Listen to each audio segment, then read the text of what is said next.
Assalamu alaikum, barkanmu dai. Kuna tare da Ahmad Ilyasu Abdulmumin. So, a da an kuka kula ina videos nawa ni da abokaina. So, akwai kusakuran da nake wanda yake ƙoƙarin gyara min, wanda har ta kai ta kawo ina blocking ɗinsa a social media saboda kar ya gani.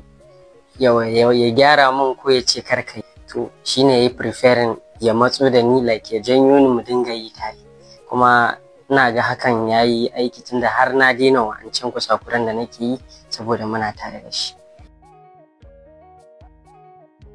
Duk sanda za ku ga an yi wani prank din to bai fa san za a yi ba. Akwai kuma videos din da za mu zo mu tsara mu yi don faɗakar da al'umma gabaki ɗaya. Yadda muke nan a video haka take a gaske. So ba wani bambanci, duk dai abu ɗaya ne. Sannan kuma ina ga ba wai mu karan kanmu ba, shi karan kanshi shi ma ga ɗaya. Saboda kakarmu akwai ta da son wasa da dariya. Don ko mahaifina sanda ina can garin wurinta, in ya zo haka shi da abokinsa Uncle Mahmud ba zan manta ba, ya bi shi irin zai dake shi haka ta biyo su biyun ta daki babanmu ta ɗan yi wasa da dariya a yi raha. Ina ga in ya zo har ya tafi ana wasa da dariya. Shi yasa sometimes za ta tafi tana kuka. So sometimes ma na je wurin ta tuni ne nake kokarin sa ta fara'a, muna wasa da dariya. So ina ga dangin ne haka. Akwai ɓangaren discipline, akwai ɓangaren wasa da dariya.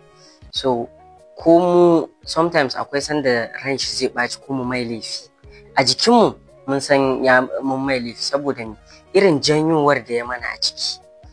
Ya fahimce mu, haka ma mu ma mun fahimce shi. Mun fahimci wani yanayi yake cikin ɓacin rai, wani irin buƙatu za mu kai mai a time ɗin da yake cikin ɓacin rai. So akwai time ɗin da in yana cikin ɓacin rai kuma mun ɓata mai rai, ba ma za mu iya dusarsa ba. Kowa a gidan, ba wai ni kaɗai ba, ba wai yayyena ba, ba wai kowa ba za ka iya dusarsa ba saboda ka san ka ɓata mai. So I think in dai kana janyo ɗanka a jiki zai sa ya fahimce ka, kai ma ka fahimce shi.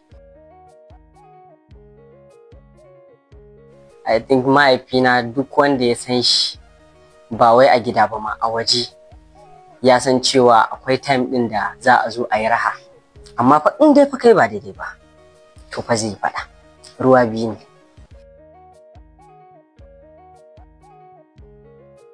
Last year na gama diploma, yanzu kuma ina HND kuma ina ɗan haɗawa da kasuwanci. Ina harkar sai da wayoyi, iPhones. I think ba a ga komai ba ma. Ba a ga komai ba, akwai abubuwa manya-manya masu tafi insha Allah. Iyaye dai banda wata shawara wacce ta wuce in ce ku kusanci iyalanku. A wannan rayuwar, a tunanina gaskiya babu wani lokaci da 'ya'ya ko iyali dai gaba ɗaya suka fi buƙatar lokacin ku kamar yanzu. Misali ni ma karan kaina misali, saboda in dai mahaifina ba tafiya yayi ba ko wani aiki ba, gaskiya duk wanda ya san shi ya san cewa yana gida. In sati biyu zai yi ko sati ɗaya a gari, to kullum yana gida. Dan in ma neman shi kake, to dole sai ka zo gida sannan za ka same shi. Wanda yake neman sa sai ya zo gida. Dan duk wani wuri da aka ji ana cewa taron 'yan fim, zuro da haka, ba ka taɓa samun shawarar. Kullum yana tattare da mu. Akwai misali wani abokina dai wanda na sani, wanda in yayi wani laifi ko ya makara misali da daddare bai dawo gida da wuri ba, sai a ce kawai kan ma ya dawo, ya tafi kawai, ya tafi inda ya fito. To kaga anan yaro misali bai san inda zai je ba, sai ya faɗa a hannun abokan banza, daga nan kuma har ta kai ta kawo shi karan kansa bai da ra'ayin ma komawa gida. So majalisa irin wacce zaka ga ana taruwa da manyan mutane, har mu yara irin na cikin unguwa, gefen titi, irin haka da irin wannan majalisun. To a tunanina gaskiya da wannan zaman da za a je a dinga yi ana fira, gwara ka zo ka yi spending time da iyalinka. Ina ga sai ya fi, sannan 'ya'yanka ma za su fi ganin ka, suna sa ran maybe za su iya faɗa ma bukatunsu da wani abu da ke damunsu. If not, kana wannan majalisar zai iya ba wa yaro daman shi ma ya fita nashi.